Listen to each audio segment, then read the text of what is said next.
ይሰማል? አሌክስ አይሰማ? ኔትወርክ ይዞኝ ነው ያለውበት ቦታ። አሌክስ እንኳን ደህና መጣ። ኔትወርክ ይዞኝ ነው አሌክስ። እኔ ሊቢያ ነኝ። በቃ እየተሰቃየሁ ነው። ስቃይ ላይ ነው ያለው። ድምጽህ ስቃይ ላይ ነው ያለሁት። 3 ዓመት ከ5 ወር ሆኖኛል። በቃ ኔትወርክ ነው። ሊቢያ አሌክስ የሊቢያ ነገር እኮ በቃ እናቴም በኔ ያለው ታቅ ወደ እናንተም የመጣሁት አሌክስ አቅሜ በላይ ነው አሌክስ።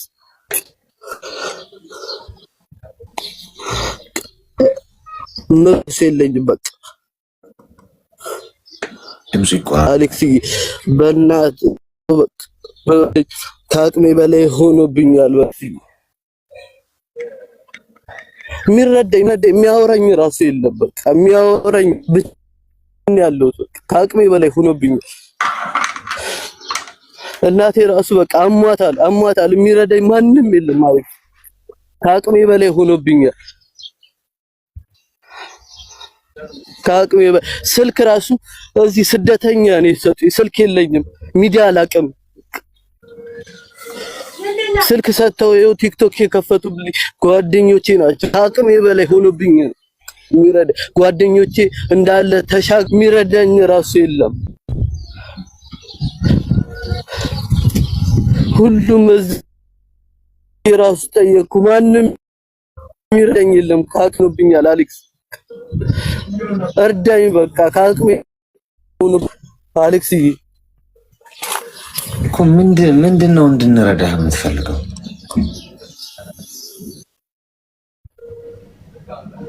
በቃ ከአቅሜ በላይ የምበላበት የለኝም። በቃ ከአቅሜ በላይ ነኝ፣ ስቃይ ላይ ነኝ። ሁሉም ጓደኞቼ ባህር ተሻግሮ ወጥተዋል። በቃ በእናትህ አሌክስ አሌክስ እኔ እርዱኝ። በቃ ስቃይ ላይ ስለሆንኩ ነው። በእናትህ አሌክስ እርዳኝ። እኔ ብበላበት ራሱ የለኝም አሌክስ። በእናትህ በቃ እኔ አንተ ጋር ለመግባት ራሱ በቃ ሁሌ ነው የምመጣው አሌክስ።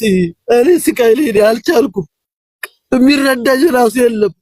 ማውራት ራሱ አልችልበትም። እኔ አሌክስ የሚያለቅስ ኢሞጂ አትላኩ ጋይስ። ምን ማለት ነው? ዋርኒንግ ይሰጠናል። እሺ ቅድም ገብቼ ነበር። ማውራት ራሱ ስለማልችል ነው አሌክስ።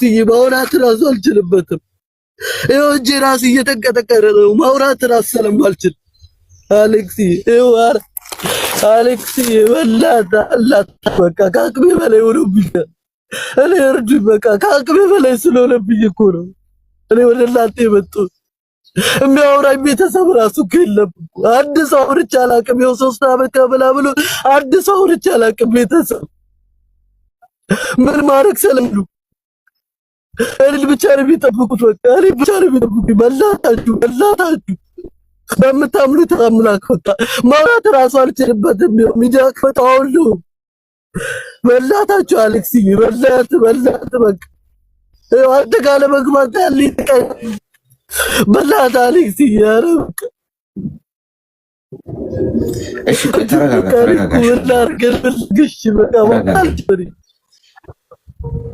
እሺ ተረጋጋና ቁጭ በል።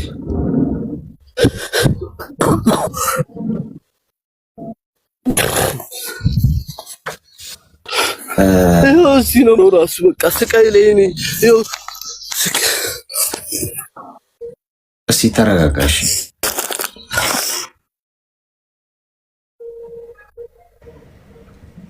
ምን ያህል ጊዜ ነው ነህ?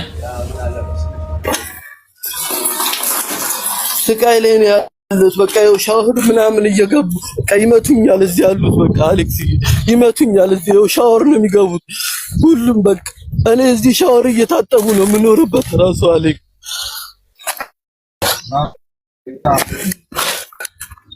አሌክስ ጌስ ተረጋጉሽ። በጣም ምን ልበል? ቆይ ተረጋጋ። ይሰማሃል? ድምጽ ይሰማሃል? ምን ልበል? በቃ ሻወር ድምጽ ይሰማሃል? ይሰማሃል ድምጼ? አዎ አሌክስ። አዎ እሺ፣ አሁን አዳምጠኝ። ተረጋጋና አሁን ተረጋጋ። ቁጭ በልና አዳምጠኝ። አሁን አንደኛ ነገር ሊቢያ በነገራችን ላይ በቃ በጣም ብዙ አሁን እዚህ ቤት ራሱ ብዙ ልጆች ገብተዋል፣ አይታችኋል። ሶ አሁን ልታግዙት የምትፈልጉ ሰዎች ፎሎ አድርጉትና በውስጥ መስመር አውሩት። አካውንት ካለ ላክላቸው፣ ያግዙሃል ብዙ ልጆች እንጂ አሁን እንደዚህ አይነት ነገር አሁን እዚህ እሱን ሰፖርት ለማድረግ ገንዘብ ማሰባሰብ ምናምን በጣም አደገኛ ወንጀል ነው ለሁላችንም። ገብቷል? ለመሰለ አሁን የምኖርበት ሀገርም አይቻልም፣ በመሰረቱ ያስጠይቃል። ከህገ ወጥ የሰዎች ዝውውር ጋር ትያያዛለህ። ገብቷል? እያንዳንዳችን እሱን እንድትረዳው ነው መነግር። ይሄ መርዳት የሚለው ሀሳብ በምን ገብቷል? አንተ ማነህ? ምንድነህ? እጅ አለበት እንዴ? እኔም እጠይቃለሁ። እዚህ ውስጥም ያሉ ሰዎች በሙሉ ገብቷል። ይሄ እንትኑ ሰፖርት የማድረግ ነገር ነው ተደርጎ የሚቆጠረው። ስለዚህ ይሄ መንገዱን ማለት ነው። እኔ እንግዲህ ምን እንደማደርግላችሁ አላውቅም። እዛ ብዙ ልጆች በግልም እንደዚህ የሚልኩልኝ ያሉ መልእክትና እስቲ እናንተ አሁን እዚህ ውስጥ ሁላችሁም ፎሎ አድርጉትና አይዞ በሉት። በቃ ሄዳችሁ በውስጥ መስመርም ልትረዱት ልታግዙት የምትችሉት ነገር ካለ ምናምን በሀሳብም ማለት ነው በሚያደርገውን ነገር ምናምን በዚህ መልኩ ምናምን ብታደርጉ መልካም ነው። ስለዚህ ፎሎ ያደርጉሃል። ራሱ ልገባ በቃ በራሴ ስልክ እምቢ ብሎኛል። በቃ አሌክስ ላይ እምቢ ብሎኛል። አይዟችሁ እንግዲህ እዛ እንዴት ከባድ ነው ጉዳዩ። በነገራችን ላይ ይሄ በእኛ በግለሰቦች ብቻ የሚፈታም ማለት ከአቅም በላይ ነው፣ የብዙ ሰዎች ችግር ነው እና ይህን ነው የምልህ። አግዙት፣ በሀሳብ ፎሎ አድርጉትም እና ደግሞ እዛ አንተ ተስፋ ትኩረት በተሻለ መጠን ይዛችኋለሁ በምታምሉት አይዞ ፎሎ አድርጉት፣ እስቲ ፎሎ አድርጉት እሺ። እና ያወሩሃል እሺ። ብዙ ልጆች አሉ እዚህ ውስጥ ብዙ ጥሩ ልጆች አሉ። አይ ነው እሺ።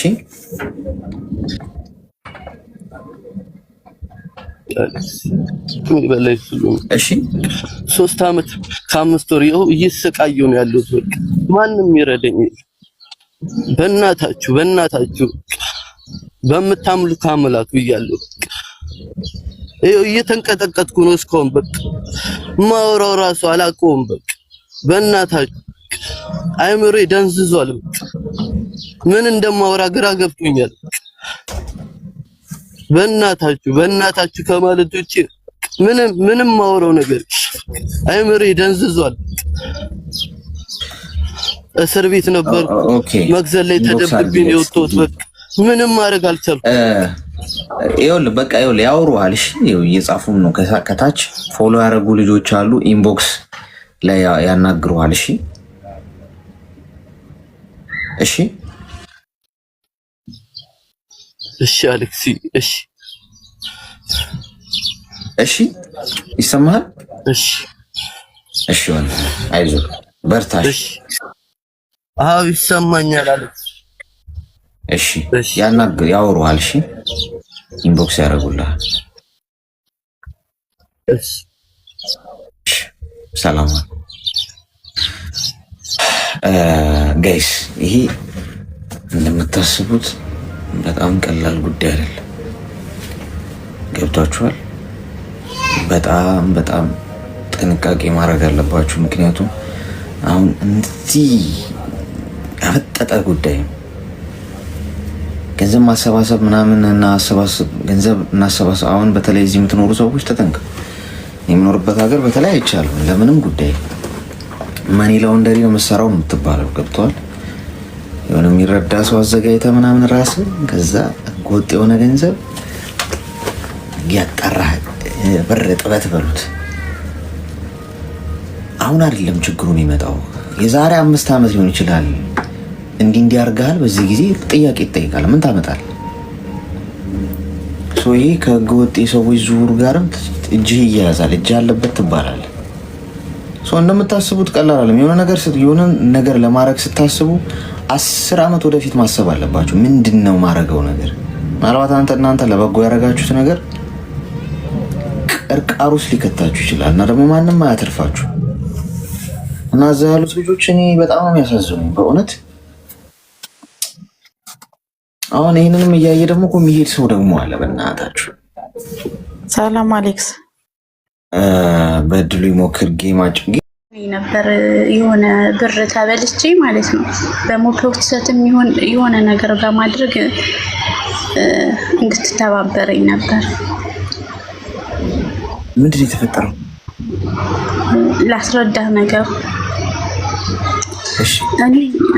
እኔ አሁን ላይ ያለው ሳውዲ ነው እና ከመጣሁኝ 5 ወሬ ነው። እዛ ኢትዮጵያ ያለሁኝ የሆነ ዘመድ ነበረን እና ወደ ውጭ መሄድ ይፈልግ ነበር፣ ወደ ሳውዲ ማለት ነው። ከዛ የማውቀው ልጅ ነበር፣ እንደ ደላላ ነገር እሰራለሁ ምናምን የሚል ልጅ የማውቀው ነበር። እሱን አገናኘሁት። ችግር የለውም በቃ ይጨርስልሃል ምናምን ብዬ አገናኘሁትና እኔ ወደዚህ መጣሁኝ። እንዳጋጣሚ በስራ ቪዛ የመጡልኝ ማለት ነው። ከዛ ልጅየው ሜዲካል ውሰድ እንደዚህ ሲኦሲ ውሰድ እያለ ፌክ የሆነ በቃ ፎርጅድ ነገር እያሳየው ብር ያስገባል ማለት ነው። መጀመሪያ ላይ ቀብድ 50 ሺህ ብር ስጠው ብየዋለሁ እኔ ራሴው ማለት ነው። ከዛ በኋላ ሜዲካል ውሰድ አለውና አዲስ አበባ ሄደ።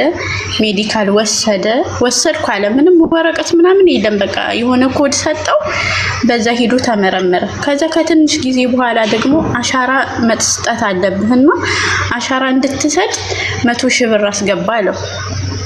ካላስገባህ አሰጥም ቪዛው መጥቶልሃል እኔም እከስራለሁ ምናምን ብሎ እንትን አለው።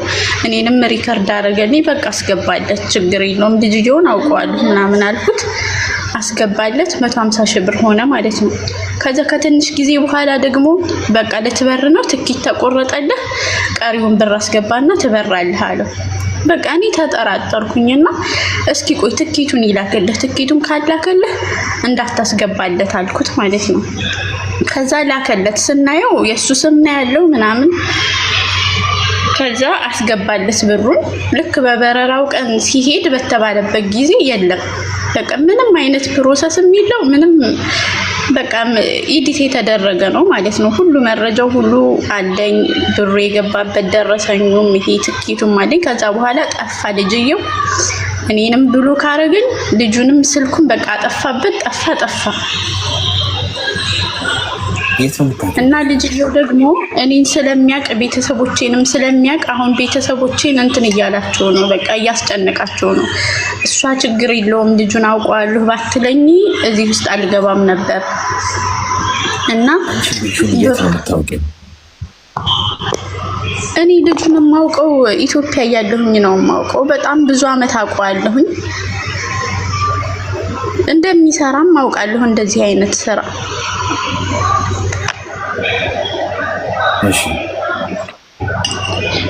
እና በቃ አሁን እኔ በቃ ጨንቆኛል። ልጅየው የሚገኝበትን መንገድ ማለት መረጃዎቹ ስላሉኝ ብሩ የገባበት ደረሰኝም የልጁም ፎቶ ሁሉም ነገር ይሄ ኤዲት የተደረገውም ትኬት ስላለ ማለት ነው። አንተ በቻልከው አላቅም እንጃ የምታረገው ነገር ካለ ብዬ ነው።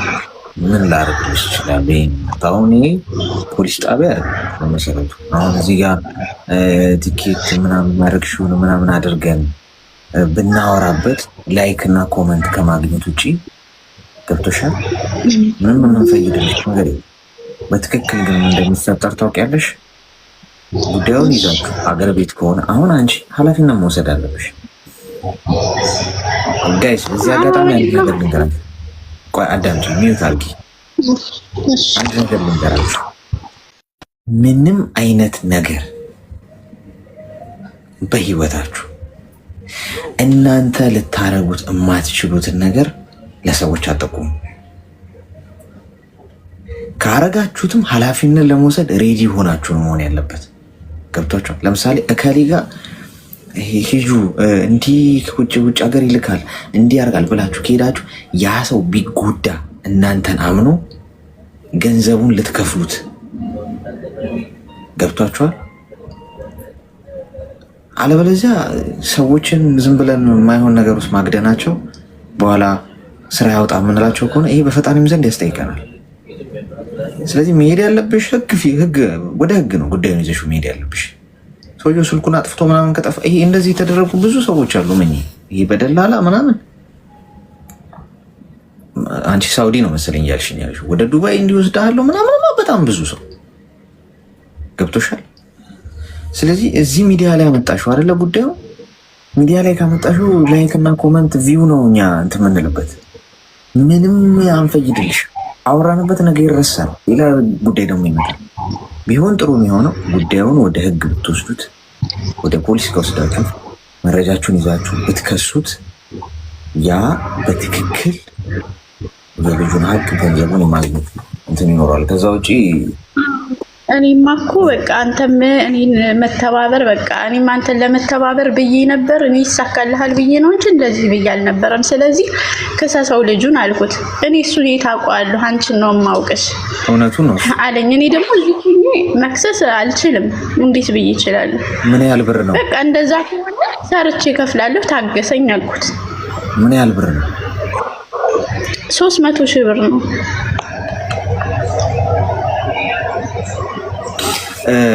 ቤተሰቡ ምናምን አታውቂም? የሚኖርበትን የልጁን የሰውየው የለም አላውቅም። ልጅየው አዲስ አበባ ነው የሚኖረው። ቤተሰቦቹ ምናምን ጎንደር ናቸው። ያው እሱን ነው እንጂ ያን ያክል ብዙም አላውቅም። በቃ አሁን እኮ ገንዘቡን እንዳስረከባችሁ ቁጠሩት ለዘራፊ። በቃ አሁን ሰውየውንስ ምን ይደረጋል? የት አድራሻ የለው አታውቂም፣ የሚኖርበትን ቤተሰቡን አታውቂም። ምንም እኮ የሚያዝ በቃ ጠፋ፣ ስልኩን አጥፍቶ አይደል? በቃ ምንድን ነው አሁን? እሺ እኛ ሳውን ምን ልናደርግልሽ ነው የምንችለው? ከማውራት ውጭ ምንም አድራሻ የሌለው ማይጨበጥ ዝም ብላችሁ ነው ገንዘቡን የበተናችሁ። ገብቶሻል? አንቺም እንደዚህ አይነት ሪስክ እንዴት ትወስጃለሽ? ስለዚህ እኔ ያው እንግዲህ ልነግርሽ የምችለው እዚህ ጋር በተሻለ መጠን ዶክመንቱን ይዛችሁ ስልክ ቁጥር ያወራችሁትን መረጃ ምናምን ገንዘብ ያስገባችሁበትን ምናምን አያይዛችሁ ጉዳዩን ወደ ፖሊስ ብትወስዱት ከዛ ያ ይጣራል። ገብቶሻል? በባንክ አካውንቱ እንትን ባለበት ፖሊስ የራሱን አካሄድ ይሄዳል። እሱ ነው የሚበጅሽ። መረጃማ እኮ አለን፣ በቃ ሙሉ መረጃ አለን፣ ሪከርዱ ሁሉ በቃ አሁን እንደዚህ ይምጣ ሜዲካል ይውሰድ ይሄው ትኬቱ ምናምን ሁሉም ነገር ያወራው ደረሰኙ የልጁ ፎቶ ሁሉ አለ። ችግሩ አሁን ይሄኛው ልጅ እኔ ጋር አፈጠጠ ታውቃለህ። ልጅየውን ክሰሱ አንተ ቢያንስ እዛ ነው ያለው። በተመሳሳይ እኮ ነው አንቺ አሁን እኔን መተሽ የሆነ ነገር ፈልጋለሁ ስትይ እንዲህ ያለ ብዬ ባገናኝሽ እና ብትጎጂ አንተ ነው ያረክ ያገናኝሽ ነው የምትይኝ። እኔ ገብቶሻል? እሱማ ግን ይሄ ይመጣል ብዬ አላሰብኩም ነበር። እኔ ታውቃለህ ማሰብ አለብሻ እንዴ። ይሄ እኮ ይኸውልሽ ከሆነ በኋላ እንዲህ ባልሆነ የምትይው አይደለም። ኃላፊነቱ ውሰጂ። ገብቶሻል? ስለዚህ ጥፋቱ ያንቺ ነው። አንቺ ይህንን ነገር በተሻለ መጠን አውርታችሁ አንቺ እና እሱ ሀገር ቤት ስለሆነ ያለው ተጠቂውም እሱ ስለሆነ ገንዘብ ያስገባው ምንም ጉዳዩ እንዴት አድርገን ወደ ህግ እንወስደዋለን የሚለውን ተነጋግራችሁ እመኚ ወደ ፖሊስ ብትወስዱት ጉዳዩን መፍትሄ ታገኛላችሁ ብዬ አምናለሁ። እሺ አመሰግናለሁ። እንዲህ አይነት ጉዳዮች ጋይስ እኔ እውነቱን ልንገራችሁ ሚዲያ ላይ መታችሁ ብታወሩት ወሬ ማሞቂያ ነው የሚሆነው። በእውነት ነው የምነግራችሁ። እውነቱን ማለት ወሬ ማሞቂያ ነው የሚሆነው። ወሬውን አሁን ልናሟሙቀው እንችላለን። ገብቶሻል? አሁን እዚህ ጋር እንዳልሽኝ ፎቶ አለኝ ምናምን ብትይኝ ፎቶውን እዚህ ጋር አምጥተሽው ለጥፈ ነው ምናምን ማንም ስሙ የት ነው ምናምን ብልሽ ከዛ አንቺ ቴክስት ምናምን እናወራበታለን የሆነ ሰሞን። መፍትሄ ግን አታገኝም። እግዚአብሔርን ነው የምነግርሽ። ፖሊስ ጋር ግን ብትወስጂው ፖሊስ በራሱ መንገድ ባንክ አካውንቱ አለ፣ ገንዘቡ የገባበት ገብቶሻል፣ ያወራችሁበት ገብቶሻል፣ የተለዋወጡት እሺ ሁሉ ሜሴጅ ስላለ ፖሊስ በቃ ስራው ወንጀል ከተሰራ በትክክል ጉዳዩን አጣርቶ ይይዘዋል። ያንን ሰው እዛ ጋር ነው መፍትሄ የምታገኘው። እሺ ከባድ ነው ለዛ ነው እኔ ማስታወቂያ ማልሰራው። በነገራችን ላይ መቼም በህይወት ዘመኔ ለሌላ ነገር ማስታወቂያ ስሰራ አታገኙኝ። እንትን ሳሙና ይባላል፣ ብትጠቀሙበት ጥሩ ነው። ፊታችሁን ብትታጠቡበት ፊታችሁን እንደ ፀሐይ ያንጸባርቀዋል። በጣም የተለየ እንትን አለው፣ ጣዕም አለው። ለልደታችሁም እንደ ኬክ ቆርሳችሁ ብትቀምሱት ጥሩ ነገር ታገኛ ምናምን የሚል የልብስ ማስታወቂያ፣ የጫማ ማስታወቂያ ምንም ራሴ ላረገው የምችለውን ብቻ ነው ማስተዋወቀው። ስልክ እሸጣለሁ ካልኩ ራሴ ነኝ የምሸጠው፣ ራሴ ነኝ አዘጋጅቼ የምልከው። ችግር ካለ እኔው ራሴ ነኝ ኃላፊነት የምወስደው፣ እኔው ራሴ ነኝ የምጠየቀው። ራሴ ላረገው የምችለውን ነገር ብቻ ሌላ ነገር ባስተዋወቀኝ፣ ወደ ሌላ ነገር ፑሽ ባረጋችሁ እኔ ገንዘብ ላገኝ እችላለሁ። በጣም ብዙ ጊዜ አሁን ፎሎወር 1.5 ሚሊዮን ፎሎወር 1.3 ሚሊዮን ፎሎወር ስላለው ብዙ ማስታወቂያ ስራልን ጥያቄ ይመጣል እኔ ጋር በኢንስታግራም ምናምን ተቀብዬ አላውቅም። ስንት ዓመት ነው። ለምን እኔ ብዙ ገንዘብ ላገኝበት ይችላል፣ ግን ባስተዋወቅኩት ነገር እኔን ትረስት አድርገው ሰዎች ይሄን ነገር ውስጥ እንትን ቢሉ እኔ ገንዘብ አግኝቻለሁ። ነገር ግን ኦልሬዲ ሉዘር ነው የምሆነው፣ ምንም ጥያቄ የለው። ስለዚህ የሆነ ነገር ስትጠቁሙ በጣም ጥንቃቄ አድርጉ። ሰዎች እናንተን አምነው ነው እዛ ነገር ውስጥ የሚሄዱት። ሰው ኃላፊነት ለመውሰድ ዝግጁ መሆን አለባቸው። ሄሎ ቲክቶክ ላይ እንዴት ጦሱን ነገር ይመስል ማለት እኔ ገና እንደመጣሁኝ ሰዎቼ ጥሩ ስለነበሩ ወዲያው ስልክ ገዙልኝ፣ ወዲያው ዋይፋይም ሰጡኝ። እኔ ዛኔ ስለ ሚዲያ ምናምን ብዙም አላውቅም። ወዲያው በቃ ሰዎች ፎሎ አደረጉኝ። 1000 ሞላው፣ ላይቭ መግባት ጀመርኩኝ። ከዛ ቤቴ በተከታታይ ይመጣ ነበር። በመጣ ቁጥር ሜሴጅ ይጽፍልኝ ነበር በውስጥ። ከዛ ብዙ ጊዜ በተደጋጋሚ ይጽፍልኝ ነበር። ከዛ አንድ ቀን ሜሴጅ ያለ ነው የሚጽፈው፣ እኔ ለቁም ነገር ነው የምፈልግሽ፣ በጣም ወድጄሻለሁ ምናምን፣ እኔ ዝም ብዬ ጊዜሽን ላቃጥል አይደለም ምናምን እያለ ምን አልሽው? ከዛ እኔ ዝም ብዬ እንደተራ ወሬ እያወራሁት ከዛ ስልክ ተቀያየርን። ከዛ ያወራን ከ6 ወር ቆይታ በኋላ በቃ እኔ ወደድኩት። ከ6 ወር በኋላ ምኑን የወደድሽለት? ስቱ ማለት ጸጉሩን እና ጸባዩን። ጸጉሩ ሽሩባ ስለሆነ እኔ ጸጉራቸውን ሽሩባ ያማደርጉ። አባቴም ጸጉሩ ሽሩባ ስለሆነ ሽሩባ ጸጉር በጣም ወዳለኝ። እንዴት እንደዚህ እንደሚያደርጉት እኔ ጸጉሬ ሽሩባ ስላልሆነ እኮ ሊጠፍሰኝ አጣው። እሺ ከዛ በቃ ያወራን ምናምን ቆያን። እንደዚህ 1 አመት ምናምን ሞላን። ከዛ ቤተሰብ ምናምን ጋር አስተዋወቀኝ፣ ወንድሞች ጋር ምናምን። ከዛ በቃ እንጋባ ምናምን አለኝ። እኔም ማለትም ትዳር ምን እንደሆነ መጋባት ምን እንደሆነ ማፍቀር ምን እንደሆነ አላውቅም፣ ግን በቃ እሱ ሲጠፋ ይጨንቀኛል፣ እሱን ሳወራው ደግሞ ደስተኛ ሆናለሁ። እሺ ከዛ በቃ እኔ ዝም ብዬ መጋባት ምን እንደሆነ አላውቅም። ከዛ ለቤተሰቤ ስነግር የኔ ቤተሰቦች አይሆንም አሉ። ከዛ የሱ ቤተሰብ ብቻ ባሉበት የኔ ቤተሰብ ባለሉበት ቀለበት አደረገ። የት እና የት ሆናችሁ? ሩቅ ነን። እኔ ዱባይ ነው ያለው፣ እሱ ሳውዲ ነው ያለው።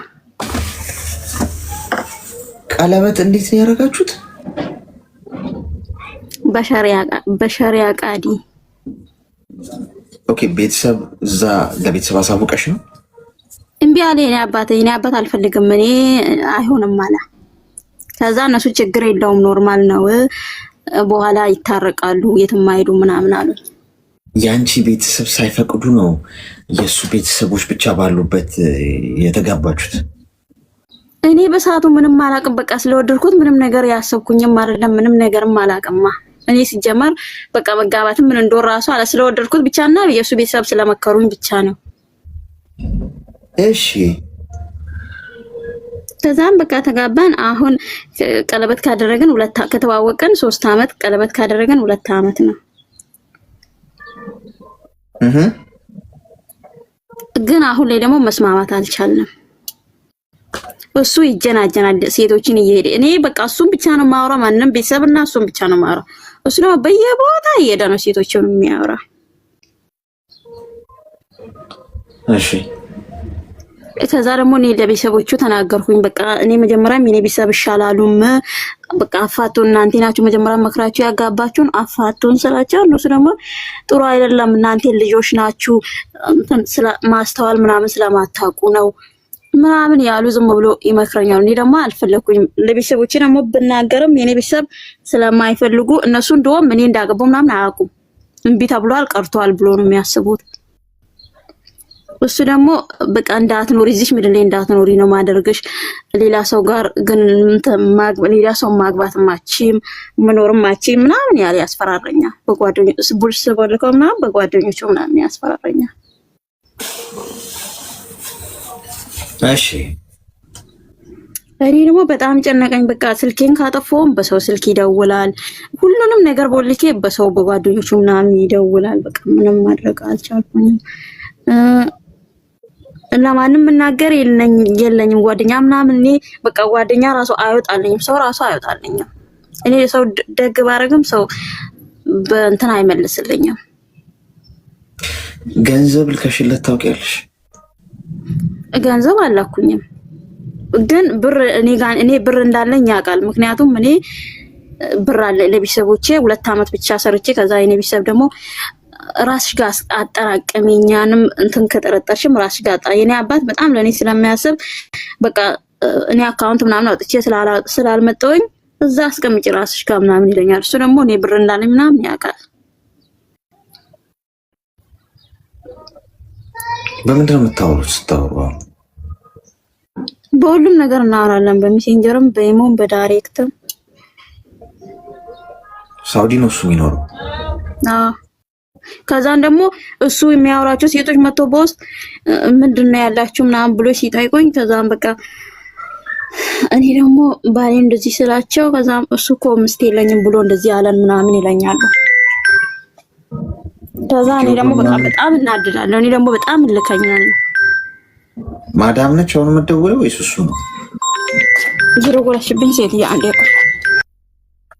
አይ ማዳም ራሱ ሌላ ትዳር እኮ ነች። ወይስ ቲክቶክ ላይ ጸጉሩን የወደድኩት አለች። ሹሩባ መሰራት አለብኝ ጓድ፣ ለዛ ነው ሚስት ያጣሁት። እኔ አንድ የምትጀነጅነኝ ራሱ ያጣሁት ሹሩባ መሰራት። እኔ እኮ ምንድነው ጉዱ ላለው ሀድራይ ቴንክ ዩ ሶ ማች። ምንድነው ጉዱ? እኔ የሚጠብሰኝ አንድ እንኳን አጣለሁ። የቆሞ ቀሮች ማህበር ዋና ሊቀመንበር ሆኜ ተሹሜ እንዴት ነው እኔ እንደው በዚህ ከቀጠልኩኝ በቃ ቆሜ መቅረቴ ነው እያልኩ እያሳሰበኝ ያለ ጉዳይ ያለው ለካ ሹሩባ መሰራቴ ነው። ጎበዝ ፋራ መሆን እንደዚህ ነው። ይኸውላችሁ ጸጉሩን ሚውት አርጊና አዳምጪ። ይኸውልሽ ይሰማል? አዎ ሚውት አርጊ። እሺ ቃሪያ በመጥሚጣ ነው የምንወጋሻው። አንደኛ እኔ ጸጉሩ፣ ጺሙ፣ ቁመናው፣ ድምፁ፣ ከለሩ፣ ግርማ ሞገሱ፣ አለባበሱ፣ አረማመዱ ጂኒው እያላችሁ የምትጠባበሱ ሰዎች ከጸጉሩ ጋር አትኖሪም እኮ የኔ እናት። ጸጉሩን የወደድኩት ትኛለሽ። በጸጉሩን የወደድኩት ቲክቶክ ላይቭ ላይ ስትመጡ መጥቶ የሚሞዳሞዳችሁ ሰው ነፍ ሴቶችን ነው የሚሞዳሞደው። እኔ ነግሬያችኋለሁ። ሄሎ የኔ ቆንጆ ካለሽ ሄሎ የኔ ቆንጆ ለአንቺ የተላከው ምናልባት 190ኛዋ ሴት ትሆኛለሽ አንቺ። ይቅርታ 500ኛዋ ሴት ልትሆኚ ትችያለሽ። ብቸኛ አንቺን ወዶሽ በቃ ከመርጦሽ ከቲክቶክ ላይ ካሉ ሰዎች በሙሉ በምን መልኩ ማን ስለሆንሽ? እንደዚህ አይነት ሰው እኮ አይመርጥም እኮ። ጦጣ ራሱ ቀሚስ ምናምን ለብሳ ቢያያት ምናምን ዘንጣ ምናምን ቆንጆ ፀጉሯን ተሰርታ ምናምን ሃይኒ ማማዬ ምናምን ብሎ የሚጀነጅናት ምንም ጥያቄ የለው። አየሽ ቤተሰቦችሽን ንቀሽ ገብቶሻል። ቤተሰብ ሳይፈቅድ አትጋቡ። ቤተሰብ ሳይፈቅድ ለወንድ ብላችሁ ቤተሰቦቻችሁን አትርገጡ። ወንዱ ይቀየራል። ቤተሰብ ከምንም በላይ ነው። ምንም ይሁን ምን ቤተሰብ ነው ጋይስ። ምንም ይሁን ምን እናት አባት ወንድም እነሱን አልፋችሁ የሄዳችሁ ቀን ትናቃላችሁ። አሁን እሱ እንዴት ያክብርሽ? ምክንያቱም ቤተሰቦችሽን አያውቃቸው አላከበርሻቸውም። አንቺ ራሱ ታይ አይሆንም ሲሉሽ በሱ ቤተሰቦች ጫንቃ ላይ ተንተረሰሽ አገባሽው። እሱ መጫወቻ እያደረግሽ ነው በሴት ማት እያንጋጋ። ቤተሰቦችሽን ይቅርታ ጠይቂ አሁን እሺ ሚዩት አድርጊ። ስልኩን አስቀምጪው። እኔ ቀደን እየሰፋን እኮ የምትነቁት ጉድ ነው። ቤተሰቦችሽን አሁን ያጠፋሽውን ነገር በሙሉ የምታስተካክዪው ቀስ በቀስ ወደ ኋላ በመራመድ ከኋላ የሰራሻቸውን ስህተቶች በሙሉ ማረም አለብሽ። ይሄ ትዳር አለ። ነገ አልቀሰሽ አይወጣልሽ። መጫወቻ ነው የምትሆኝው። በሽታ ይዞብሽ ይመጣል። እንደዚህ አይነት የትም ነው የሚሄደው። ገብቶሻል? መጫወቻ ነው ማለት ገሰርተሽ ገንዘብሽን ነገ እንዴት አድርጎ እንደሚካፈል የሚያስብ ሰው ቢቀስ አንቺ እሱን አውቀሽው አይደለም ያገባሽው። ጸጉሩን ነው የወደድሽው። ጸጉሩ ትዳር አይሆንሽ፣ ልብ አይሆን። ጸጉሩ ቢያምር፣ ቁመቱ ቢያምር፣ ደረቱ ቢያምር፣ ምኑም ቢያምር አንድ ሰው ልብ ከሌለው ምን ዋጋ አለው? ከቁንጅናው ጋር አብራችሁ አትኖሩ። የሆነ ሰሞን ሴትም ብትሆን ልክ እንደዛው ቆንጆ ብትሆን አቋሟ ቢያምር ምናምን ሰው ሁሉ ያቤቱ ውበቷ ምናምን ዓለም ያጨበጭበላት ሴት ብትሆን ልብ ከሌላት ማስተዋል ከሌላት ዋጋ የለውም። ጓድ ምናልባት አንዱ ለቀን ሊሆን ይችላል ከቁንጅናው ጋር ቁጭ ብለህ የምትፋጠጠው። ከዛ በኋላ አብረህ ስትኖር በጣም በትህትና አጥፍቻለሁ ይቅር በሉኝ፣ የእናንተን ትእዛዝ ሳላከብር እንደዚህ አይነት ነገሮች ስለገባው ብለሽ ይቅርታ ጠይቂያቸው። ግድ የለሽ እነሱ ነው የሚበጁሽ። ይሄ ሶሻል ሚዲያ ቲክቶክ ላይ አወቅኩት የምትይው ወንድ አሽቀንጥሮ ነው የሚጥልሽ። ሲጀመር ስንት ሚስቶች እንዳሉትም አታውቂም እስካሁን። ገብቶሻል? እንደዛ አድርጊ። እሺ፣ አመሰግናለሁ። አልቆረጠው አሪፍ ነበረ። ያኛው ፀጉር ረጅሙን ታስታውሱታላችሁ? እዚህ የሚደርሰው እሱን አሁን ከምቆረጠው ሹርቤ ባረገው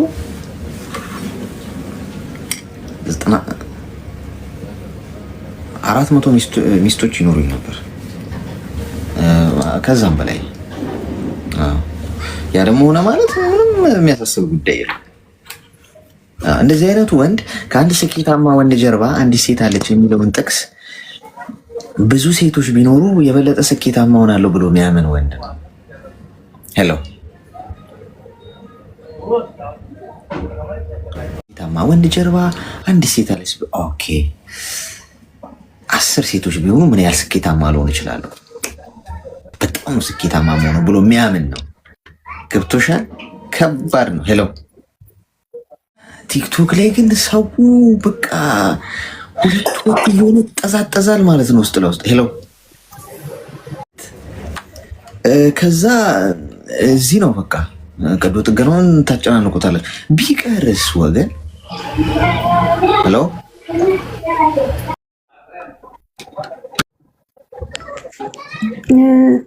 እስኪ አንድ ነገር ላማክርህ ነበረ። እሺ የዛሬ 2 ዓመት ማለት ነው የረመዳን ወቅት ነው ወቅቱ። ድምፅሽ ምንድን ነው? ቁርስ ምናምን አልተበላም? ምሳ ምናምን ጮክ በይስ። ኧረ በልቻለሁ። አሁን ነው የበላሁት። ከስራ ወጥቼ የ1 ወር ከምናምን ኤጀንቴ ተቀብላኝ ነበረ። ስራ ስትገቢ መልስልሻለሁ ምናምን ብላ ማለት ነው። እና ማርያምን ፈራው።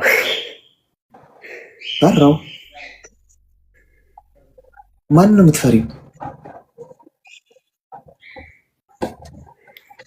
ከዛ ተቀበለችኝና ከተቀበለች በኋላ ስራ አጥቼ ወደ 6 ወር ተቀመጥኩኝ። ያው ከዛ ቢሮ ውስጥ ብዙ ከፍ ዝቅ አለ። በቃ ተቀመጥኩኝ። ከዛ ስራ ገባሁኝ። እገባለሁ እወጣለሁ። ከዛ ሁሉም ነገር በቃ ድብልቅልቅ ብሎብኝ ነበረ።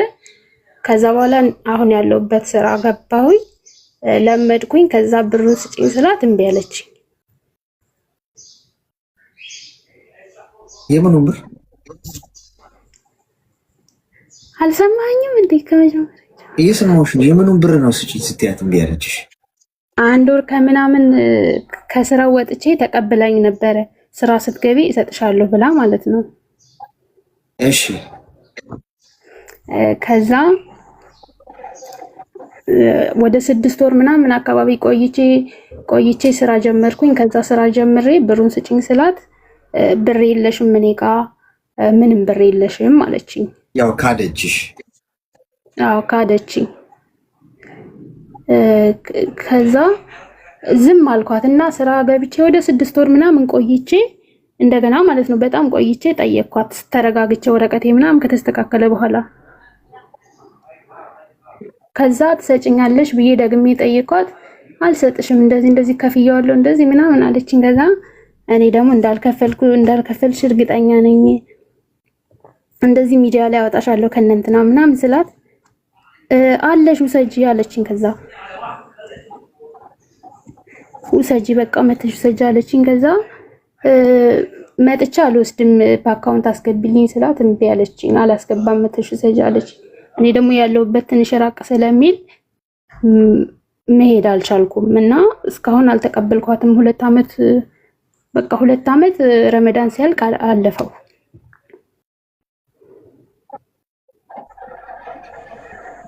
እሺ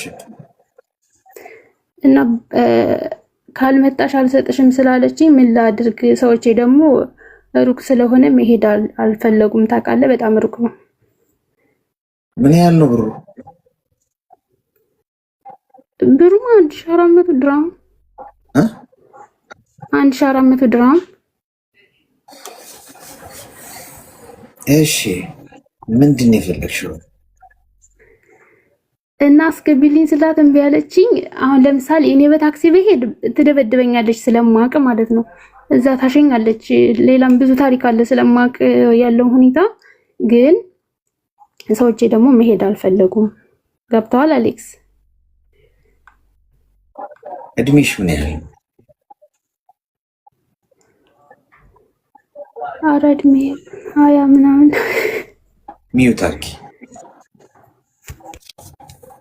እድሜሽን ስጠይቅሽ ፈገግ ያስብላል አይደል?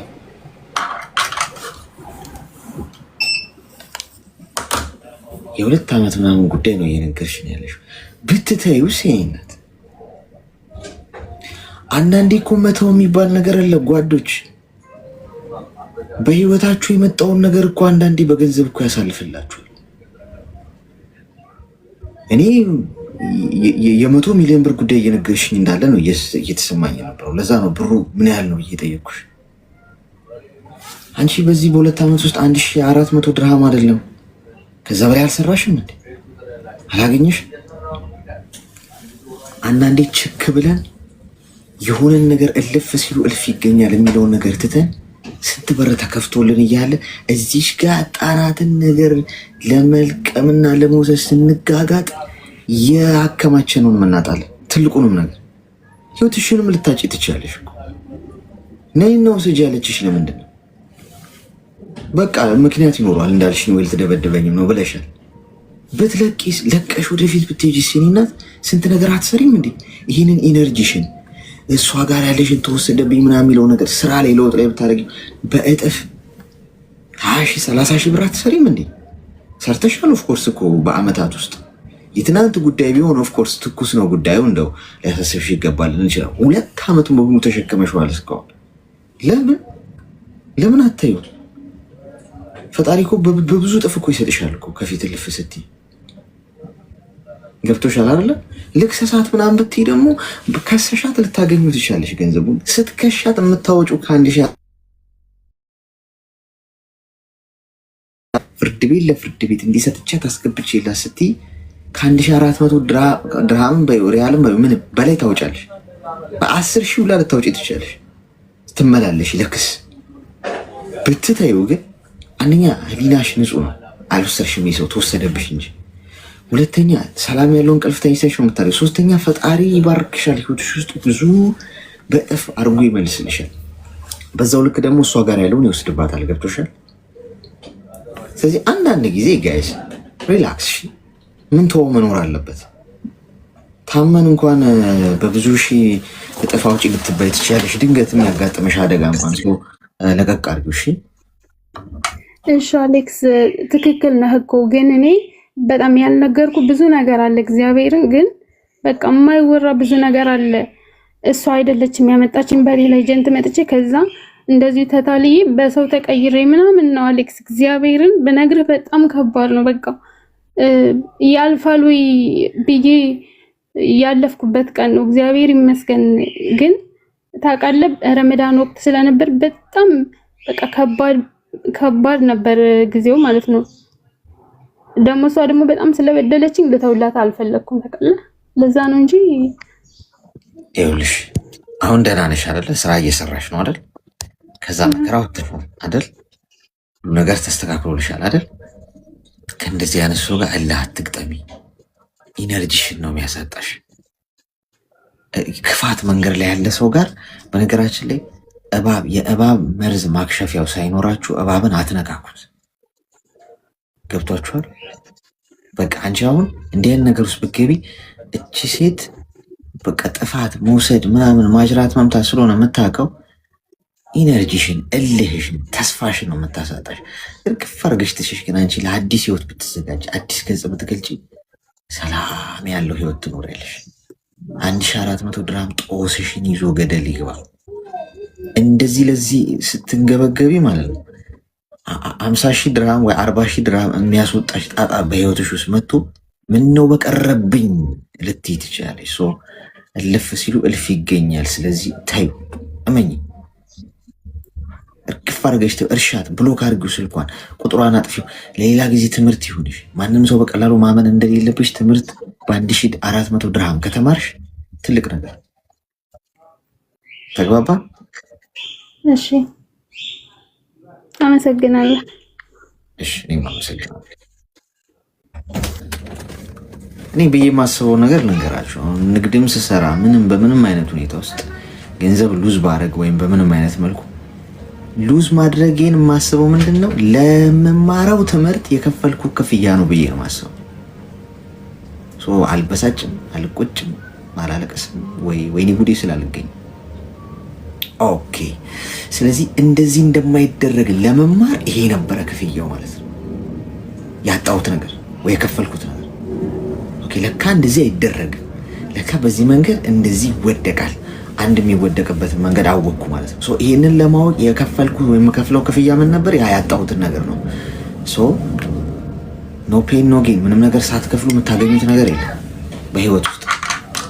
የሆነ ነገር ካጣችሁ በቃ ለዛ ለጣ። አሁን 1400 አጣሽ አይደል? በቃ አንቺ አሁን ይህ በዚህ መንገድ የምትማሪው በ1400 ድርሃም ነው ክፍያው ማለት ነው።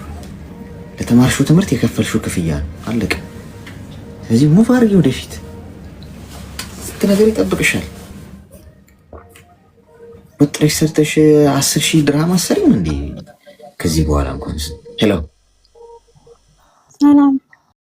ቆይስ አንዴ ሞዴሬተሮች እባካችሁ ተባበሩ። ምንም አታስገቡ፣ እኔ ያስገባለሁ። እሺ እኔ ያስገባለሁ፣ ችግር የለው። ይሰማል? ይሰማኛል። እንዴት ነህ? ላስቸግራችሁ፣ ተባበሩ። ደጋግሞ እንደዚህ የሆነ ስለሆነ ምን እንታዘዝ? አይ እኔ እንኳን ምንም አይደለም። ያው የትምህርቶች ይመቸኛል። በቃ የሆነ መልካም ነገር ደስ ይለኛል። እና እኔ በባህሪ ተናዳጅ ነኝ። እንዴት ነው ማቆም የምችለው? እንግዲህ የምትናደጂው ትናደጃለሽ። ትንሽ ነገር ያናደኛል። ምንድን ነው የሚያናድሽ? ለምሳሌ አሁን በቀላል ነገር አሁን ያናደደሽ ለመጨረሻ ጊዜ የተናደድሽበት ምን ነበር? ሁሉም ነገር በቃ በትንሽ ነገር የሆነ ነገር እኔ እንደዚህ ምናምን ይሆን ከሰው ጋር ብጣላ ራሱ ቄማልዝም፣ ግን ትንሽ ነገር ካገኘው እናድጋለሁ። ያን ሰው አሁን ለምሳሌ ከሆነ ሰው ጋር ልጣላ ብል ያን ሰው ማየት ባላዩ ደስተኛ ሆነ በቃ ምንልስ አልፈልግም። ጸጥ የፈለኩት ለራሴ ይናገራል። እና ትንሽ የጦስ ዶሮ ነው የምትፈልጊው ለመናደድ?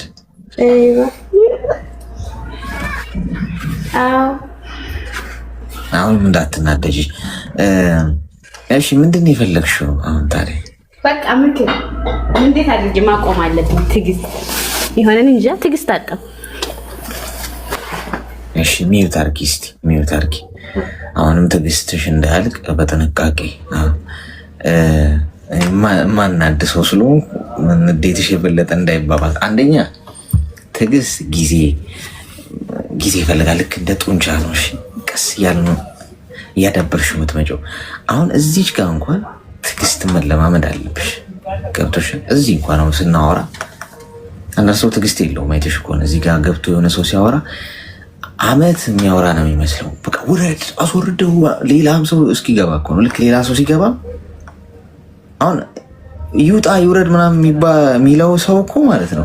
እንደገና እሺ እሱ ወጥቶ ደግሞ ሌላም ሰው ይገባ ይላል። ምንድን ነው ታርጌቱ? እንደዚህ አይነት ሰው በቃ ትዕግስት የለውም። አንዳንድ ሰው የሆነ ነገር ላይ ሪዚስት አድርጎ የመቆየት ምናምን አይችልም።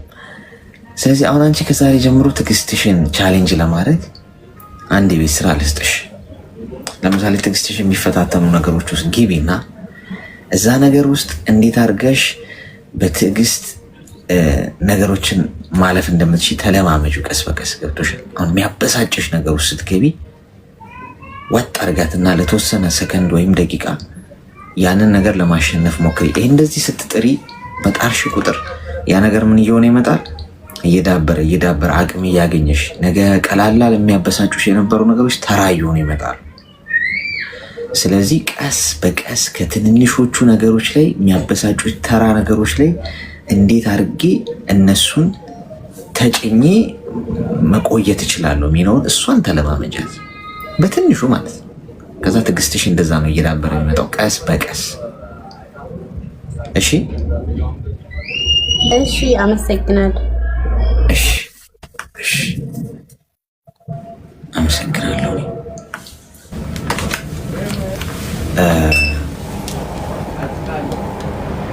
እሺ እኔ አስገባለሁ። እሺ ጋይስ፣ ማን እንደው እያስገባ እንደሆነ አላውቅም እኮ ሰው ሲገባ ነው ማየውና ሁለት ሰው ባንድ። ሄሎ፣ ስለ ፍቅር ላወራ አይደለም። እሺ እግሬን በጣም ያመኛል እና ድንገት የሚያክሰው ካለ እንዲነግረኝ ብዬ ነው። እግሬን ወድቀሽ ነው? አይ አልወደኩም፣ እንዲሁ ዝም ብሎ ሐኪም ቤት ከዚህ በፊት ሄጄ ብዙ ነገር ነው ያሉኝ፣ ግን አሁን እብጣት በጣም ያብጣልና እንደዚህ የሚያጋጥሟቸው ልጆች ካሉ እንዲነግረኝ ብዬ ነው። አልተመረመርሽም? ኧረ ሄጃለሁ ብዙ ጊዜ ሐኪም ቤት። ለመጀመሪያ ጊዜ ሲሄድ ነው አሉ። ሁለተኛ ጊዜ ሲሄድ የአጥንት መሳሳት ነው አሉ። ሶስተኛ ሲሄድ እንዲሁ አሉ። አራተኛው ደምሽ ነው የሆነ ነገር ብቻ አሉኝ እንደዛ። ከዛ በኋላ ግን አልሄድኩም። አንድ ሆስፒታል ነው ይሄ ሁሉ ነገር የተነገረሽ? አይ የተለያየ ሆስፒታል ሄድኩም። ያኔ ሲያመኝ በጣም ነው የሚያመኝ። ምንድነው ረጅም ሰዓት ምናምን ቆመሽ ትሰራለሽ? እንደዛም ነው ብዬ ረጅም ሰዓት ቤት ተቀመጥኩኝ፣ ግን መፍትሄ የለውም። እንደውም ቤት ስቀመጥ ባሰብኝ። የእግር ማበጥ ብቻ ነው? በጣም ነው የሚተዘትዘኝ። ሲተዘትዘኝ በቃ በጣም እንዴት ብዬ ልናገር? ምን መሰለሽ፣ አሁን የእግር ማበጥ ከብዙ ነገር ጋር ይገናኛል። አሁን ከኩላሊት ጋር የሚገናኛል። ገብቶሻል? ኩላሊታችን በአግባቡ ስራውን እየሰራ ካልሆነ ብዙ ነገሮችን ከውስጣችን እያስወገደ ስለማይሆን ምን አይሆንም፣ እግር ማበጥ፣ እዚህ ምናምን አይን አካባቢ እዚህ ማበጥ ነገር ይኖራል ከኩላሊት ጋር። ገብቶሻል? ከብዙ ነገር ጋር ይገናኛል። እና አሁን አንቺ መሄደን ማድረግ ያለብሽ ሙሉ ምርመራ ብታደርጊ ነው የተሻለ የሚሆነው። ገብቶሻል? ሙሉ ምርመራ ማለት ይሄ ከእግርሽ ጋር የተገናኘ ኬዝ ጋር ብቻ ሳይሆን፣ አሁን አንቺ እዛ ጋር ነው እየተመረመርሽ ያለሽ። ግን ሙሉ ምርመራ ማለት አሁን ፉል ቼክአፕ ማለት ነው። አሁን ደምና ሽንት ትሰጪና ሁሉንም ነገር ከዚህ በፊት ማለት ነው አገር ገብቼ አድርጌያለሁኝ። አሁን የት ነው ያለሽው? ሳውዲ እኮ። እዚህ አላረግሽም? ሳውዲ አልተመረመርሽም? ሙሉ ምርመራ እኮ እዚህ ብዙ ጊዜ ሐኪም ቤት ሄድኩኝና ማለት የተለያየ ነገር ሲሉ አገር ገብቼ እንትን አልኩኝ ሲያመኝ። ተመረመርኩኝ ማለት ነው። ግን ምንም የለብሽም ነው የሚሉኝ ሀገር። እዚህም ደግሞ ምንም የለብሽም ይሉኛል። እዚህም ደግሞ ብር ብቻ መጨረሷ ነው። ምንድን ነው መድኃኒቶች ነው የምትወስጂው? ስሄድ ማስታገሻ መድኃኒት ይሰጡኛል። መድኃኒቱን ስወስድ ደግሞ ይተወኛል። ግን በጣም የሚያሰቃየኝ ትዝቃዜው ነው። ሲጠዘጥዘኝ በጣም ነው የሚያመኝ። ምን ያህል ጊዜ የሆነሽ እንደዚህ? ቆየ፣ ግን አሁን እየባሰ በፊት ጉልበቴ ላይ ብቻ ነበር የሚጠዘጥዘኝ ማለት ነው። አሁን ደግሞ ከቁርጭምጭሚቴ ጀምሮ እስከ ምንድን የሚባለው እስከ ዳዴ እስከ ዳይ ድረስ ጀመረ። እሺ እስቲ እኔ አንዳንድ ነገሮች ጠቁምሻለሁ፣ ምናልባት መፍትሄ ሊሆኑ የሚችሉ ነገሮች። እዚህ ቲክቶክ ፕሮፋይል ውስጥ እንትን ስልክ ቁጥር አለልሽ እና ዋትሳፕ ላይ ኢንቦክስ አድርጊልኝ። እሺ ምናልባት እንግዲህ እንደ አማራጭ ማለት ነው። ግን አይዞሽ፣ አሁን አንደኛ ብዙ ነገሮች ከብዙ ነገር ጋር ሊገናኝ ይችላል። አንድ ሆስፒታል ሄደሽ ሙሉ ምርመራ ማድረግ ማለት አሁን በነገራችን ላይ ስለታመምን ብቻ አይደለም ሙሉ ምርመራ ማድረግ ያለብን። እኔም አሁን ስለማድረግ ነው። እኔ በየ3 ወሩ ምናምን ዝም ብዬ ቼክ አደርጋለሁ። ገብቶሻል? እያንዳንዱ ነገር ከቁጥር ጋር የተያያዘ ነው። ጤናችን ገብቶሻል አይደል? ከቁጥር ጋር ማለት ውስጣችን ኩላሊት የማጣራት አቅሙ፣ ጉበት ስራ እንዴት ነው የሚሰራው፣ ስራው እንዴት ነው፣ ከዛ ጋር ይገናኛል። ገብቶሻል? ብዙ ነገሮች ስለሆኑ ቼክ መደረግ ያለባቸው። አንቺ አሁን ዝም ብለሽ ያገኘሽው መድኃኒትም አትውሰጂ። ገብቶሻል አይደል? ምክንያቱም አሁን መድኃኒት ብቻ ደግሞ ዝም ብለሽ ለዚህ እየተባልሽ ስትወስጂ ያ ደግሞ ሌላ ጣጣ ይዞብሽ ይመጣል። ሌላ ብዙ ጣጣ አለው። እሺ ያው የሚወስዱ በጣም ከአቅሜ በላይ ሲሆን በርግጥ መድኃኒቱ ቆይ አሁን አረጋጊው። እሺ ለምን መሰለሽ አሁን ብዙ መድኃኒት እየወሰድሽ ከሆነ ያ ደግሞ ኩላሊትሽን ፌል ሊያደርገው ይችላል። ብሎ ማስታገሻ መድኃኒት ዝም ብሎ መቃም ማለት ነው። ሞክረሽ መፍትሄ ከሌለው ፖስት አድርጊና ደግሞ ቀስ ብለሽ ነገሮችን ማጤን ነው እንጂ የተሰጠሽን መድኃኒት ሁሉ እየወሰድሽ ፋይናሊ ደግሞ ሌላ ማትወጪው ጣጣ ይመጣል። እና ኢንቦክስ አድርጊልኝ እንዳስታውሰው ይሄ ብለሽ ጉዳዩን ጻፊልኝ።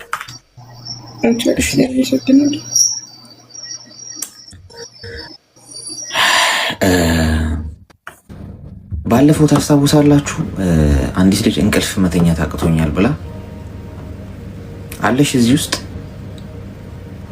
እንቅልፍ አልተኛም አለች። ታስታውሳላችሁ? እንቅልፍ መተኛት አልችልም። ሳውዲ ነች እሷም። እንቅልፍ መተኛት አልችልም አለች። ምንም ይኸው በቃ አፍጥጬ ነው ምናምን አለች። እና እኔ መወስዳቸውን ቫይታሚኖች አሉ በነገራችን ላይ ማለት መድኃኒቶች አሉም፣ ግን እንደዚሁ በቃ በላይፍ ስታይል ውስጥ ሁሌ እየገዛው የምጠቀማቸዋሉ ናቹራል ሆኑ ማለት ነው። ጠቆምኳት፣ ወሰደች። መቼ ዕለት ነው ከትናንቱ ላይ ምናምን ቮይስ አድርገችልኝ። አወራ ለጥ ብዬ የተኛው ነው አለች።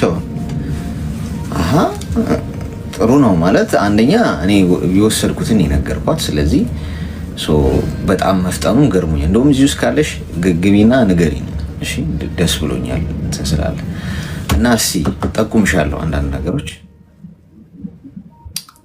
ታሳዝናለች። ሰው ሀገር ጤናችሁን ጠብቁ ጋይስ። ጤና በጣም ኢምፖርታንት ጉዳይ። ገንዘብ ሰርታችሁ ነገ ለመድኃኒት ሄሎ ንገሪያቸው። እንዳንቺ አይነት ችግር ያለባቸውም ሰዎች ካሉ ንገሪያቸው የወሰድሽውን። ሄሎ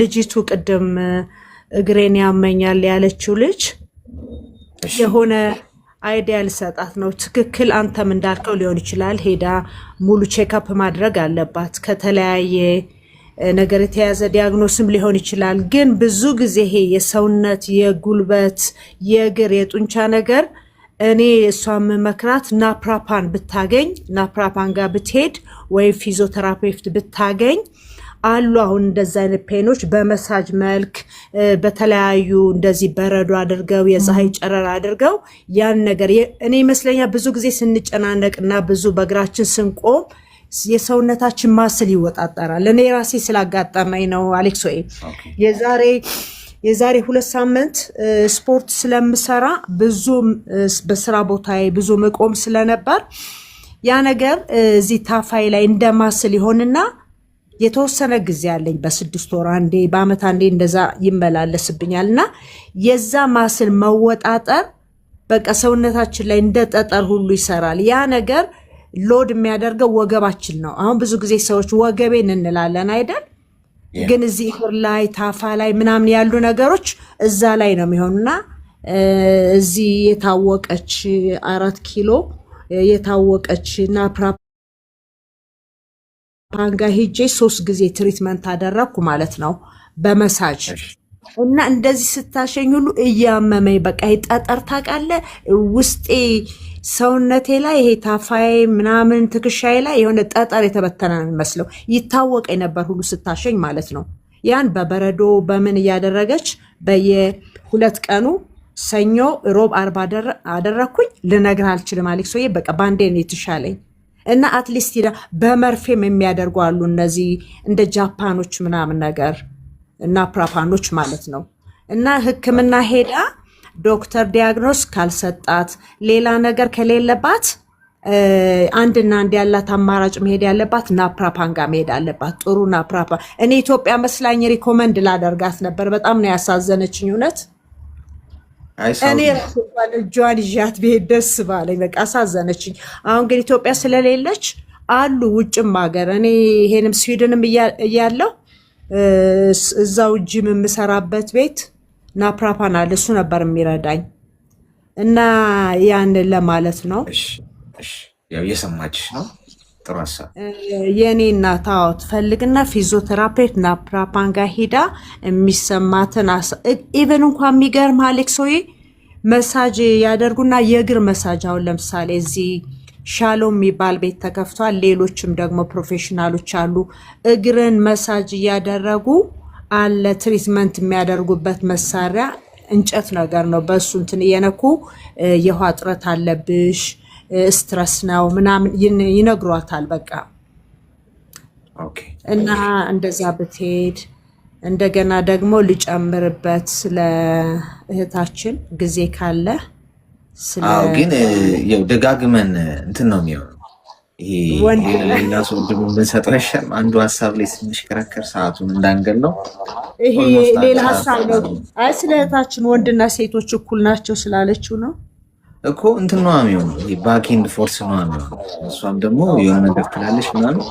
ግን በዚህ ጉዳይ የምናስበውን ነገር እንትን ነው የብዙ ሰዎች ክርክር ነው የሚሆነው። ያው ሀሳባችንን ካስቀመጥ ነው እዛ ውጪ ሰው የሚፈልገውን ቢወስድ ጥሩ ብዬ ነው የማስበው። ለዛ ነው እኔ ብዙ ፑሽ ያላደረኳት። እሺ ካልክ ያው እሷ ስታወራ በቃ ሀሳቤን ካሁን በፊት እንደዚህ ብዙ ቲክቶክ ሚዲያ ላይ ከሆነ ስለ ፌሚኒዝም ወንድና ሴት የሚለውን ብዙ እናወራበት ነበርና ብዙ አመት ውጭ ስንቆይ ምናምን ነገር ብዙ የሚመስሉን ነገሮች አሉ። ልክ ግን እህታችን እንዳነሳችው በዲስከስ ደግሞ የምንማራቸው ብዙ ነገሮች አሉና እኔ ምን ለማለት ነው እኔ ብዙ አመት ነው ውጭ የኖርኩ አሌክስዬ፣ ግን ፌሚኒዝምን አላስተናግድም። እንደገና ደግሞ በምንም ተአምር በተፈጥሮም ሆነ በምን ወንድና ሴት በምንም ተአምር እኩል ልንሆን አንችልም። ሌላው ደግሞ ምንድነው እኛ ሀበሾች የትም ዓለም የምንኖር እኛ ሀበሾች ነን እና ብዙን ነገር እንደ ባህላችንም መኖር አለብን። ሌላውን ነገር አናስተናግድ እንጂ አሁን ወንድ ልጅ መደብደብን መገፋትን ምናምን ያን እኔም አልደግፈውም። ገባ እንዳልከው ተከባብረን መኖር አለብን እላለሁና ግን ዋናው አንድና አንድ የምለው ወንድና ሴት በምንም ተአምር የወንድ አቋም የወንድ አጥንት ሰፊ ነው። ሴት ደግሞ ሴት ነች። ኢቭን እንኳን በእግዚአብሔር በተፈጥሮ ወንድና ሴት እኩል አይደለንም። ኢቭን ደግሞ በህይወታችን አብረን ስንኖርም በምንም ተአምር ወንድና ሴት እኩል ልንሆን አንችልም። ያው በተረፈ ጊዜ ያልያዝብህ አሌክሶዬ፣ አመሰግናለሁ። ኦኬ ቴንክ ዩ ሶ ማች አመሰግናለሁ። ያው ጋይስ እዚህ ጋር የሆነ ሀሳብ ሲነሳ ማለት ነው እዛ ሀሳብ ላይ ሀሳብ መስጠት የምፈልጉ ሰዎች ትኖራላችሁ። ግን ካለን ጊዜ አንጻር አሁን እዛው ነገር ላይ ብንደጋግመው እንትን የለውም የሆነ ሀሳብ ካለ የምፈልገውን እንውሰድ። ከኔም ሊሆን ይችላል። የምፈልጉትን ውሰዱ። የማይመቻችሁ ፓርት ደግሞ ካለ ምን አድርጉት። ያው በሁሉም ነገር መስማማት ግዴታችን አይደለም። ባይዞ ግን የሁሉንም ሰዎች ሀሳብ ሪስፔክት አድርገን ሁሉንም ሰው በሀሳብ ልዩነት ማመን አለብን። እኔ ብቻ የኔ ትክክል ነው ወይም የኔ ሀሳብ ብቻ ነው ልክ ብለን ማሰብ በቃ የሀሳብ ልዩነት ቢኖርብን ምን ማድረግ አለብን? ጥሩ ነው ይመችሽ ተባብለን ማተላለፍ ተከባብረን መሆን አለበት እንጂ ሁሉም ነገር ላይ ኢንተራክት ካደረግን ጊዜ ነው እንትን ምናል። ሄሎ እሺ፣ ጥያቄው የፍቅር አይደለም። አንድ ብር እንዴት እንደሚያዝ እሱን ልጠይቅ ነው። ሁለት ደግሞ አይኔን ያመኛል፣ እሱንም ልጠይቅ ነው። ምን ሆነሽ ነው አይንሽ? አይኔ በቃ እንባ ታፈሳለች በብዙ እቃ ውስጥ ያኔ አንድ እቃ ሲፈልግ በቃ አትለየኝም አንዳንዴ ማለት ነው። እንትን ሐኪም ቤት አለሽ? መድኃኒቱን ተጠቀምኩ። እዛ በሰዓቱ ተሽሎኝ ነበረ።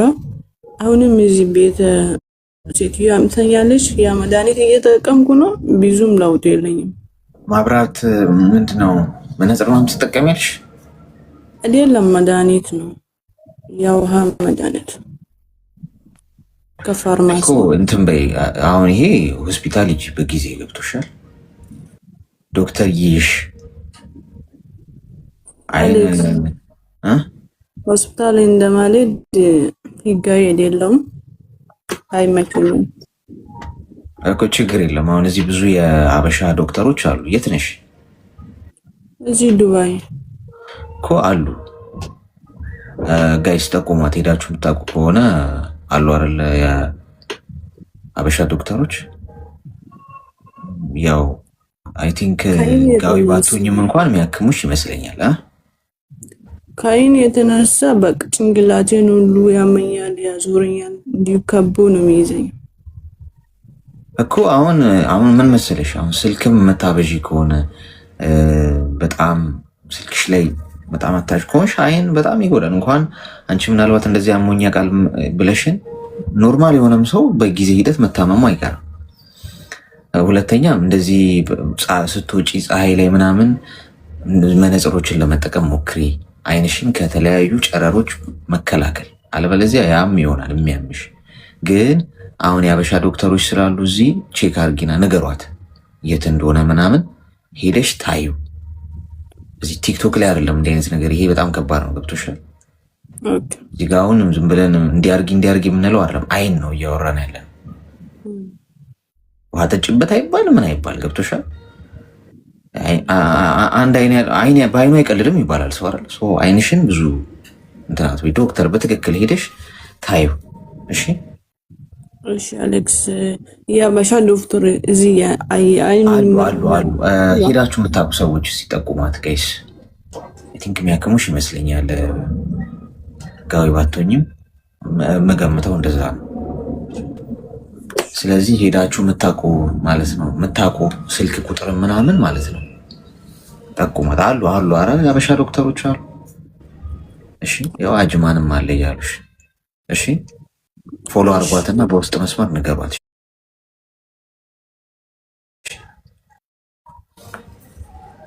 እሺ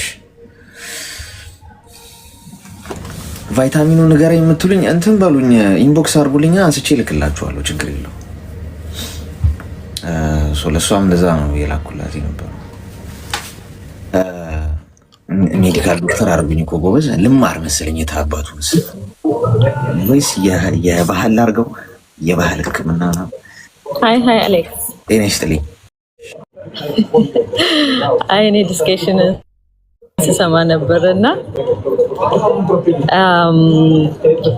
በጣም ነው ደስ የሚለው የምታወራው ነገር ብዙ ጊዜ እና አይ ዋና ሪኮመንድ ዩ ማለት ቀጥልበት። ግን እንዴት ነው የምታየው አንተ? ብዙ ጊዜ ስለ ፍቅር ሰው ስትመክር ምናምን ነው የምሰማው እና ፍቅርን እንዴት ነው የምታየው አንተ? ብዙ ጊዜ ሴቶች ጋር ነው ወንዶች ጋር ነው ብለህ ነው የምታስበው ኮሚትመንቱ? እንዴት ወንድ ነው ሞር ኮሚትድ መሆን ያለበት ኃላፊነት መውሰድ ያለበት ኦር ሴት ናት ሞር ኮሚትድ መሆን ያለባት? ስለ ፌሚኒዝም እንዴት ነው የምታስበው? ፍቅር ውስጥ እኩልነት፣ የሴትና የወንድ እኩልነት ማለት ነው። እድሜሽ ምን ያህል? አደልት ነኝ። አይገባቸውም እዚህ ውስጥ ያሉና እድሜሽን ንገሪያቸው። ትፈሪያለሽ? እድሜ እንዴ ከ25 ዓመት በላይ ሴቶች እኮ በቃ የእድሜ ነገር ሲነሳ እሺ እኔማ ይኸው አልደበኩም እኮ 25 ሆኖኛል። ያንቺን ንገሪን። አንቺ ማለት ለምን ጠየቅሽ ነው መሰረቱ? ምክንያቱም እኔ በምን እንደማምን ታውቃለህ? ብዙ ጊዜ ማለት እንደ አንድ ኢትዮጵያዊት እኔ ዩሮፕ ነው የምኖረው እና ብዙ ጊዜ አያለው እዚህ ያለውንም እኛ ጋር ያለውንም አያለው። የዚህኛውን የኢሮፒያንስ እንትን ሙሉ በሙሉ አልቀበለውም፣ ግን ደግሞ የኛ ይመስለኛል የወንድ የበላይነት አለ። ገብቷል እምልህ? በአጠቃላይ አገሩ ሙሉ ባልልም እንደ ካልቸር የታሰበ የወንድ በመጽሐፍ ቅዱስም አርጎ በምንም አርጎ አሁን ስለ ሃይማኖት እያወሩ አይደለም፣ ግን ሴት ልጅ ለወንድ ልጅ ለባለቤቷ ትታዘዝ እንዲህ ነው ምናምን እየተባለ በዛ ውስጥ ግን ያለው ነገር ሴቶችን የበታች የማረግ አይነት ነገር ይመስለኛል። አንደኛ ነገር ፋይናንሻል ዲፔንደንት መሆን ስለ ፋይናንሻል ቢካዝ ብዙ ጊዜ ሴቶች ፋይናንሻሊ ፕሮብሌም አለ ይመስለኛል ኢትዮጵያ ውስጥ ይመስለኛልም ሳይሆን ብዙ ጊዜ ዲፔንድ የሚሆኑት ባሎቻቸው ላይ ነው እና ከዛ የተነሳ ነው ወይስ ሴት ልጅ ናት ሞር ኮሚትመንቱን መውሰድ ያለባት የሪሌሽንሺፕ ብሎ ነው የሚታሰበው? ማለት እንዴት ነው? ለምሳሌ ሙሉ በሙሉ ፌሚኒዝም እንትን ባይልም ፌሚኒስት መሆን ለምሳሌ ሴትና ወንድ እኩል፣ ምክንያቱም ሪሌሽንሺፑ የሁለት ሰው የወንዱም የሴቷም ኃላፊነት ሆኖ ሳለ ግን ሴት ልጅ ላይ ለምንድን ነው ጫና የሚበዛው? is it because of financial problem or ምንድን ነው ያ ሁኔታ እንዲሆን የሆነው ኢትዮጵያ ውስጥ? ምክንያቱም አቢዩዝመንቱም ይሄ ዶሚናንስ መሆንም ይሄ የሴቶች በቃ መጎዳት ከዛ የተነሳ ይመስለኛል። እና ይሄንን አስተሳሰብ እንዴት ነው አጠቃላ አንተ የምታየው? ማለት ሴቶች ምን ማድረግ አለባቸው?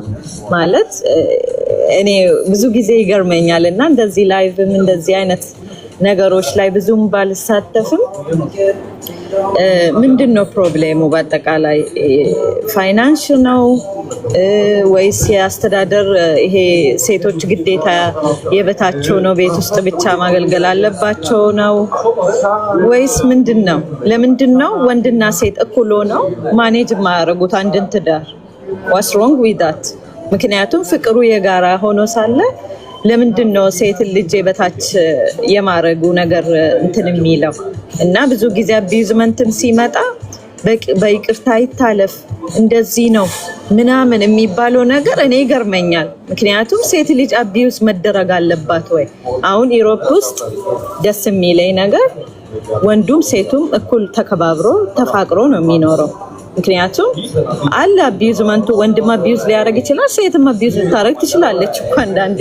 ሴቶች ሁሌም ፍጹም ናቸው እያልኩኝ አይደለም፣ ግን ለምንድን ነው በእኩልነት የማይመራው ሪሌሽንሺፕ? ምክንያቱም ሴት ልጅ ብዙ ጊዜ ቤት የምትቀመጥ ምክንያት አለ።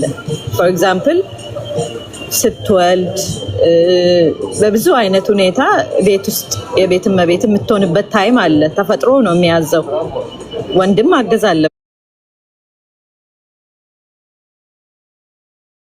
በወንድ ልጅ ትታዘዝ እኮ ትታዘዝ ስል በሀሳብ ደረጃ ተመካክሮ ሬስፔክትድ በሆነ ወይ ለምንድን ነው የማይሆነው? ለምንድን ነው የኛ ማህበረሰብ ሁሌ ሴት ልጅ ወደ ጓዳ ለምንድን ነው ትታዘዝ የሚለውን ነገር በሀሳብ ደረጃ በሪስፔክት ደረጃ ትቶ ሴትን ልጅ የበላይ አድርጎ ወንድን ልጅ ሴትን ልጅ የበታች አድርጎ ወንድን የበላይ የማድረግ ነገር ለምንድን ነው የሚበዛው? ቢካዝ አሁን 21 ሴንቸሪ እኮ ነው አሁን ያለንበት ዘመን ማለት ብዙ ሀገራት አድጎ ከዚህ አልፎ ብዙ ደረጃ ሴቶች ሀገር የመምራት ደረጃ ላይ የደረሱበት ዓለም ላይ ለምንድን ነው በዚህ አንተ ምንድን ነው የምታስበው?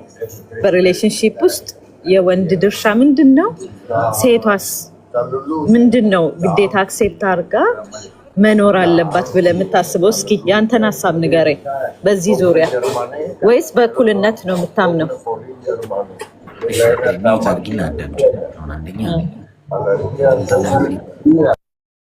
እኩል ናቸው የሚለው ሀሳብ እንዳልሽው ከምዕራባውያን የመጣ ነው። ይሄ በጣም አደገኛ አስተሳሰብ ነው። ገብቶሻል? እኩል ምን አመጣው? የተለያዩ ተፈጥሮ ያላቸው ሁለት አካላት ሊፎካከሩ ወይ እኩል ነን ሊሉ ሳይሆን ሁለቱም የተለያየ ድርሻ አላቸው። ሁለቱም ለምሳሌ ጨረቃና ፀሐይን ልታወዳድር አትችይም ማለት ነው። ሁለቱም በየራሳቸው ሰዓት ኢምፖርታንት ናቸው፣ ውበት ናቸው። ገብቶሻል? ሴት ልጅ የተለየ ተፈጥሮ ነው ያላት፣ ወንድ ልጅ የተለየ ተፈጥሮ ነው ያለው። እኩል ነን ብለው ለመጋጋጥ ከሞከሩ ትዳር የሚባለው ነገር ይፈርሳል። ገብቶሻል? ፈጣሪ ሲፈጥረን ወንዱ ለምሳሌ የቤት ራስ ነው ካለ ሴቷ እኮ ባሪያ ነች ማለቱ እኮ አይደል። ወንዱ ራስ ቢሆንም ሴቷ ልታረግ እሱ ሊያረግ የማይችለውን እሷ ማድረግ ትችላለች። እሷ ልታረግ የማትችለውን እሱ ማድረግ ይችላል። ለዛ ነው የሚሞላሉት። ገብቶሻል አይደል? ያ ደግሞ የበታችነት አይደለም። ሴት ልጅ ለባሏ ትታዘዝ እንዳለው ሁሉ እግዚአብሔር ወንዱ ደግሞ ሴት ልጅን ልክ እንደ ነፍሱ ይውደዳት ተብሏል። ለሁለቱም ስራ ድርሻ ተሰጥቷል። እንደ ነፍሱ ይውደዳት ማለት ከባድ ቃል ነው። በነገራችን እንደ ነፍሱ ሰው ነፍሱን እንዴት ነው የሚወደው? ልክ ነፍሱን በሚወድበት የመውደድ ፓሽን እሷን ይውደዳት። ያንን ካረገ ሊጎዳት አይችልም። ገብቶሻል? ሊሰብራት አይችልም። ዝቅ ሊያረጋት አይችልም። እንደውም የበለጠ ዘውድ ነው የምትሆነው ለሱ። ስለዚህ ይሄ በራሱ ስህተት አይደለም። ግን አሁን እንዳልሽው ሰዎች ይሄ አንዳንድ ወንዶች ሴት ልጅን ዝቅ ያደርጋሉ፣ አቢዩዝ ያደርጋሉ ምናምን፣ እሱ ትክክልም አይደለም በመሰረቱ። ግን ትክክለኛውን አካሄድ ግን ከሄድን እኩል ናቸው የሚለው ሀሳብ ትዳር እንዳይኖር ነው የሚያደርገው። ምክንያቱም ሴቷ አሁን ባሏ ሲያዛት እኔም ከአንተ እኩል ነኝ በአናተ ተከል ከፈለገች ካለች ከፈጣሪ ቃል ውጭ ሆነች ማለት መታዘዟ እኮ የበታችነት አያረጋትም እኮ። ለሱም ደግሞ እኮ የተለየ ስራ ተሰጥቶታል። ስለዚህ ወንዱ ውጭው ሰርቶ መጥቶ እንትን ሲል ሴቷ ደግሞ እኔ አንዳንዴ ሚስት ስራዋ ምንድን ነው ምናምን ሲባል የቤት እመቤት ነች ስራ የላትም ምናምን የሚል ወንድ አለ። በዛ አለስማማም። ገብቶሻል? ቤት ውስጥ የምትሰራው ወይም ቤቱን የምታቆመው ሴቷ ነች። ሴት ልጅ ያለችበት ቤትና ሴት ልጅ የሌለችበት ቤት ይለያያል። ለምሳሌ አሁን እኔ ቤት ብትመጪ እኔ ላጤ ነኝ አይደል? ባለትዳር ቤት ብትይዥና እኔ ቤት መጠጪ ኮምፕሊትሊ ልዩነት አለው። እኔ ብቻዬን ስለሆነ የምኖረው ብዙ ነገር ተዝረክርኮ ልታይ ትችላለች። ፍሬም የምታስይዘው ሴት ልጅ ነች።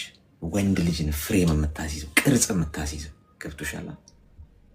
ባለትዳር ቤት ስትይ እያንዳንዱ ነገር በቃ ፐርፌክት ነው። አሁን የምልሽ ከነገሮች አኗኗር ሳይሆን ላይፍ ውስጥም እንደዛ ነው። ህይወቱንም እንደዛ ነው ፍሬም የምታስይዘው ሴቷ።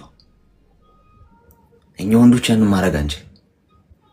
እሷ ደግሞ ማድረግ የማትችለውን ደግሞ ሴቷ ወንዱ ደግሞ ማድረግ ይችላል። ይሄ በጋራ ምን ይፈጥራል? የጋራ ኮላቦሬሽን ሲሆን በጣም የሚያምር ነገር ይፈጥራል። ግን ሁለታችንም እኩል ነን፣ አንተ የምታደርገውን እኔ የማደርገውን ከተባባሉ ነገር ተበላሸ። ግን አንዱ የበታቸው አንዱ የበላይ ነው ማለት አይደል? ያ ሲሆን እንዲህ ነው የምንረዳው እኔ። እሺ ወረባዎት እሷስ ማኔጅ ብታደርጉ ቤቱ ሴቷ ማኔጅ ብታደርጉ ችግር አለው? ማኔጅ የምታደርገው እንጂ ሴቷ ነች እንጂ። አሁን ታዲያ ለምንድን ነው እኩል የማይባሉት? እኩልነት ምን አመጣው? አሁን እኮ ለምሳሌ አንቺ አንድ ወንድ ከሌላኛው ወንድ ጋር እኩል ነው ማለት ነው። እኔ አሁን ለምሳሌ የምሬን ነው የምነግርህ። አሁን የራሳችን አይዲያ ነው አይደል? አይዲያ መጋጨት ያለ ነው፣ እኔ አምናለሁ። ግን እኛ እየተጋጨንም አይደለም። ፎር ዳት ማተር ግን እኔ ከአንድ ወንድ እኩል ነኝ ብዬ ነው የማስበው። ቢካዝ አሁን በዚህ ሰዓት ብቻዬን ከአንድ ወንድ እኩል እየኖርኩኝ ነው።